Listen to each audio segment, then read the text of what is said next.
காலை வணக்கம் மாணவர்களே. நம்ம கண்களால் இந்த நிறங்களை எப்படி நம்ம உணர்ந்துக்கிறோன்னு கேட்டால், நம்ம கண்ணு குழியில் இருக்க அது பின்னாடி பல செல்கள், அது வந்து கோன் மாதிரி இருக்கிற செல்லுங்களும் ராடு மாதிரி இருக்கிற செல்களும், 2 வகையான செல்கள் தான் சின்ன சின்ன பொருட்கள் வந்து கலர்களை நம்மளுக்கு அறிவுறுத்துது. நரம்புகளை வந்து அது ஒளிப்பட்ட உடனே அவங்க ரியாக்ட் பண்ணி நம்ம நரம்புகளுக்கு தெரியப்படுத்தி நம்மளை கலர்களை அறிய முடிகிறது.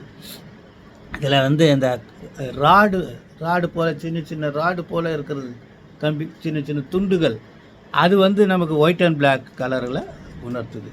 கோன் மாதிரி இருக்கிற அந்த செல்கள் வந்து நமக்கு எல்லா நிறங்களையும் உண்டுபடுத்தி நமக்கு என்ன சொல்லுது, red, yellow, green, blue, violet இதெல்லாம் நமக்கு தருது. அதனால் நீங்கள் என்ன பண்ணோன்னா, இந்த rod colour white and black வந்து கொஞ்சம் வெளிச்சம் இருந்தால் கூட நம்மளால் உணர முடியும். ஆனால் இந்த கோன் லைட்டுக்கு வந்து கரண்ட் வெளிச்சம் அதிகமாக இருந்தால் தான் நம்மளால் நிறங்களை உணர முடியும். அதனால தான் இருட்டில் நம்மளால் கலர்களை உணர முடிகிறது இல்லை அப்படின்னு. அதே மாதிரி இந்த நிறமி குருடுகள், கலர் பிளைண்டுன்னு சொல்கிறாங்க பாரு, அது 100% கலர் பிளைண்ட் இருக்கிறதுக்கு வாய்ப்பு இல்லைன்றாங்க. என்னன்னா, இந்த ரெட்டு,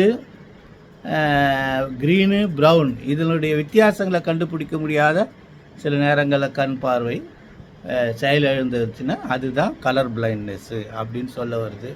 இந்த தகவலை தெரிஞ்சுக்குங்க. காலை வணக்கம், நன்றி.